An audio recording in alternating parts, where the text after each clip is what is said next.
What the hell happened there? I don't know, dude. There was hockey happening and then hockey happened. I think they won. I'm pretty sure they did, yeah. You should definitely go in the penalty box, by the way. What? Why? I didn't even do anything. Did I? After last night, I think you might as well go there just in case. Yeah, I'm gonna go just in case. Hi, everyone. Hello! Austin Matthews! Well, time for a rebuild. This team is ruining my life! Leafs win 6-3 over the Vancouver Canucks on Hockey Night in Canada. Hello, everybody. So, what would you like to talk about today? Let's talk about the hockey game first, and then we'll talk about the shenanigans. How about that? Heading into this game, the Leafs had won 2 straight on the back of Freddie Anderson, largely, but they had won 2 straight. The Vancouver Canucks, losers of 6 straight. They've scored first once all season long. They've had the lead for 28 minutes and 50 seconds all season long, and all of that was in one game. This has a recipe for Leafs loss. You look at the Canucks lineup, they've been hurting all season, they haven't been playing well, they've been losing consecutive games, they have a bunch of injuries. The Leafs, pretty much totally fine, therefore, Canucks are the favorites. You know that's how it works. Well, first period, Nikita Zaitsev deep in the Canucks zone, playing keep away as he rounds the net, throws it in front for Nazem Kadri, boom! Nifty Nazi Dangelman, number 6 on the year, he's having a hell of a year, and it's 1-0 Leafs. The Canucks get scored on first, yet again. Now, just a few minutes later, one of the most polarizing figures on the Leafs over the last, as long as I've been doing these videos, has been Tyler Bozak. Because we've talked about him so strangely over the years. Oh, he's a defensive center. No, he very is not. He's the defensive guy in the Kessel line. No, he very is not. And I guess we spent so much time screaming that he was overrated that we underrated him. He's a beast when the puck is loose around the opposing net, and guess what? Bose Lightyear to the rescue! Oh my god. Look, this room is not as big as it looks on camera. The Leafs are up 2-0. Bose Lightyear. Now, before the period is over, look, I don't want to harp on something too much when the Leafs have won 3 straight, when things are going well.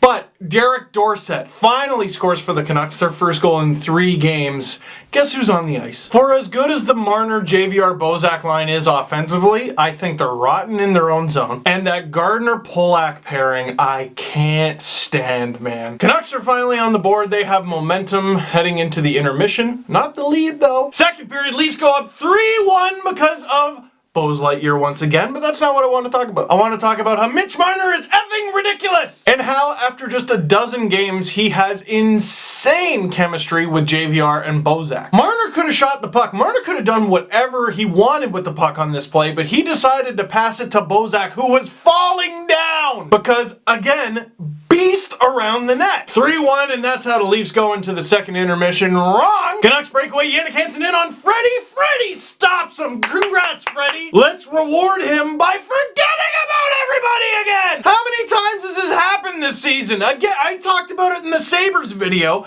How many times do you just puck watch and forget people exist? It was Victor Hedman one game. It's Henrik Sedin in this one. They're really, really, really good Swedes. Is that the problem? Is it going to be Karlsson against the Sens? Is it going to be Backstrom against the Capitals? Is that the formula? We can harp on the defense in this one. It was Riley Zaitsev out there, but I think the forwards, they gotta have a better sense of danger. Henrik Sedin, either Sedin is danger. Be aware. Now we can speed round the third. Bozak feeds Mitch Marner. Their chemistry grows, the legend grows, and the Leafs lead grows 4-2. Ben Smith and Nikita Soshnikov. Ben Smith taking a lot of heat, but I'm liking what he's got with Nikita Soshnikov. 5-2. Daniel Sedin makes it 5-3. We'll get to that. And then Austin Matthews. Oh, that bum. Oh, that guy that I was told was finished. He feeds it in front for Jake Gardiner. No one's got Jake Gardiner. I mean, no one's got their head on straight after the 5-3 goal, but we will get to that. The Leafs take a 6-3 lead. That's how this would end. I tweeted this during the game. I am 0% worried about Austin Matthews. Austin Matthews over the past few games has been Mitch Marner in the preseason and his first few games. He's getting tons of chances. He looks like he's playing great. The puck's just not going in. He's getting his chances. He's getting super close, but he's just whiffing or he's not pulling the trigger. He had a yawning cage in this one. He goes for the backhand. Austin, what are you doing? He's hitting the post. And then you see that feed to Jake Gardiner and you're like, oh, his shot isn't all he has. I think this game was a great example, points aside, that Austin Matthews is going to be just fine. Marner looked fantastic in this one too. Don't get me wrong, but don't be so reliant on points. Watch the thing. Now, Time for shenanigans. So, how does this all start? Was it the Matt Martin, Brendan Gaunt's coincidental minor in the first? Could it be Jannik Hansen's high stick on Freddie Anderson? Well, he got a penalty for that, and it looked pretty accidental. I think it all starts with Morgan Riley trucking Jannik Hansen. Let's talk about it. First of all, was it a dirty hit? Obviously, lots of video down below are accessible. You're on the internet, aren't you? I don't think the hit was dirty at all. Typical Leafs fan! Look, what I tell everybody who watches this video, whether you've watched 100 of these or none, go watch what I'm talking about! Hansen's head snaps, and it looks ugly, but that is a shoulder-on-shoulder hit, which is how you hit in the game/sport that is hockey. How would you know if you never look up the rules then? Some people were calling it late. That wasn't late. And that wasn't the dirtiest hit on that play or within that 5-second span. Nazem Kadri comes in and clobbers Daniel Sedin. He's down on the ice. Jannik Hansen, who is back up, by the way, attacks Kadri. Here's what I would say about that one, and this is why I kind of skipped over the 5-3 goal. I think Kadri was close enough to Daniel Sedin that a poke check would have been good. He could have got to that puck before he even got the shot off, or at very least redirected it. Apparently the game was up here and we all thought it was down here, but Kadri just decides to truck Daniel Sedin. Whether it was dirty or not, I think it was needless because I don't think that was the most effective play Kadri could have made. Now, one thing that I heard about this play, and from Don Cherry of all people, it was kind of surprising.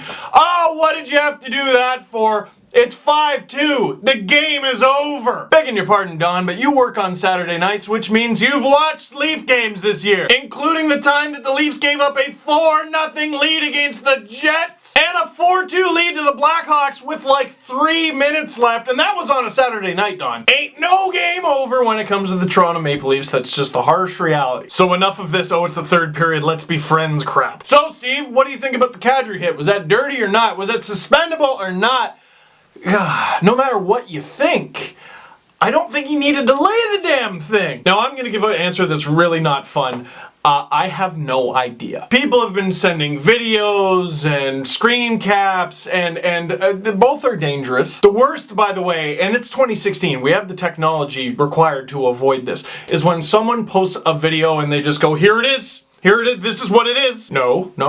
That's one angle of what it is. Look at this angle, and it shows the back angle. Sedin's back. Look at this. There's no way that the principal point of contact was the shoulder. It was clearly the head. Well, yeah, the argument is that he hit the front part of the shoulder, which isn't even in the shot. And then there's the whole argument of first point of contact, which I'm pretty sure was the shoulder, versus primary point of contact, which there is definitely an argument that that was the head. And then you see screen caps that show Kadri's skates clearly planted on the ice, and then you see screen caps that show them clearly off. Gosh, here's why this is really, really bad for the Leafs. You might forget, because the Leafs were really, really, really bad at the end of last season, Kadri got a 4-game suspension for a cross-check in the Leafs-Red Wings game. He's a repeat offender if he is given a suspension for this. The two outcomes here, the two possible outcomes, because, by the way, we might know the outcome by the time this video goes up, is Kadri gets nothing, or he gets the book thrown at him. And this is the tragedy that is Nazem Kadri, and it's happened a number of times over the years. He's asked to play with an extra edge. He does. He's super effective for a few games, and then he takes it to that level. Now, here is where it escalates into a war. So Kadri lays that hit, Jannik Hansen jumps him, pops him a few times, gets a few punches in, gets his pound of flesh, if you will. But that's not enough, is it? Then Derek Dorsett's got to jump the gun, and he's got to jump Leo Komarov. And he mostly just gets in shots on the back of Komarov's helmet, busting his knuckles there. Now, let's not pretend like it's not Leo Komarov, and this might have been a factor. But Matt Martin, mad on the bench, yelling at Derek Dorsett, Dorsett trying to get at him, and this is where it escalates. The Canucks feel they are wronged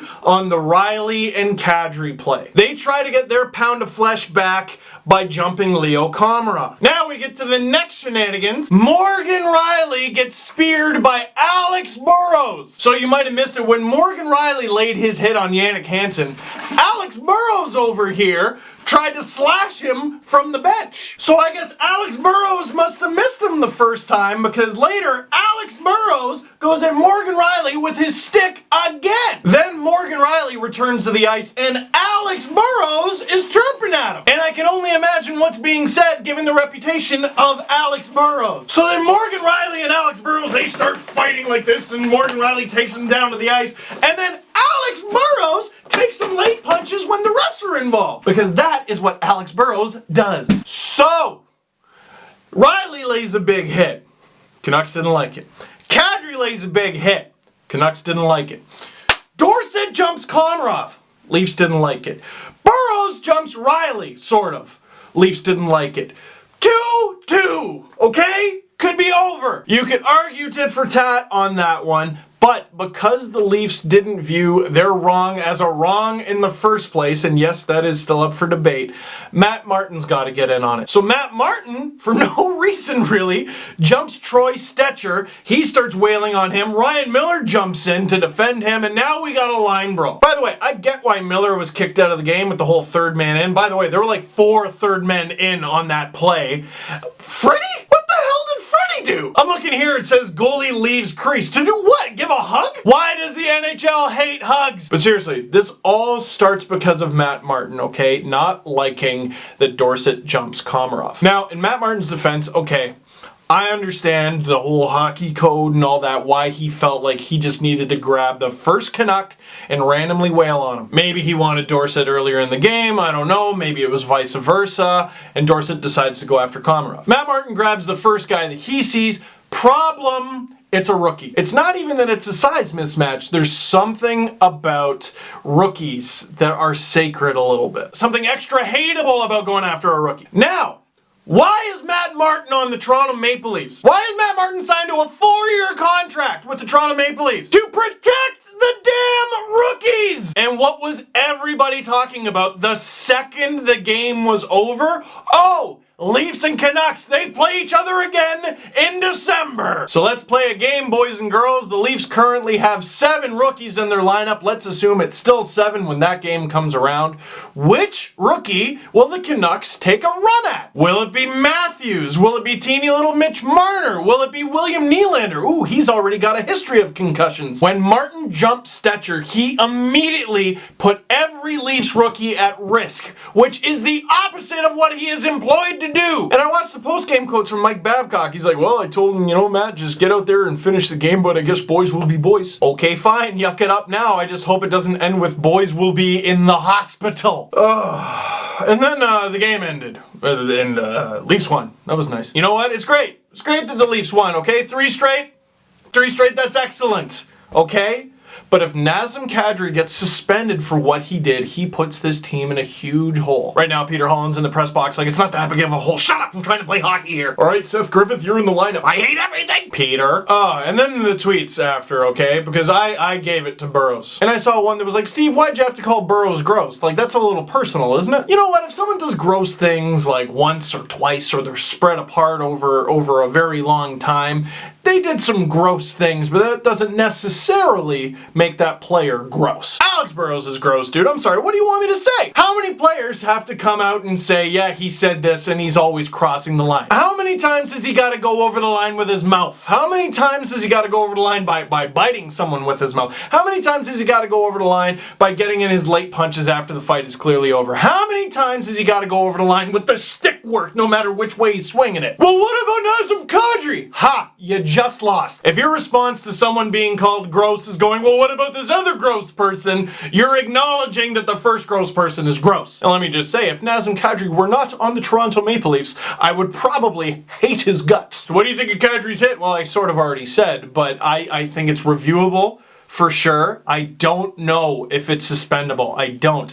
But I said it. I don't think he needed to lay the thing, so I understand why the Canucks wanted vengeance for that. At least Dorsett did it with his fists, his hands. Alex Burrows did that too. Yeah, not until he did Alex Burrows things before that. And not before he got friggin' judo flipped to the ice by a 22-year-old. And while we're at it, Rielly for Burrows, not a fair trade. And I saw some people going, Alex Burrows is a 30-goal scorer. That was in 2010, man. Have some pride. So what Rielly did, I thought was fair game. What Kadri did, I thought there were elements of gross. What Matt Martin did, I think was straight up garbage.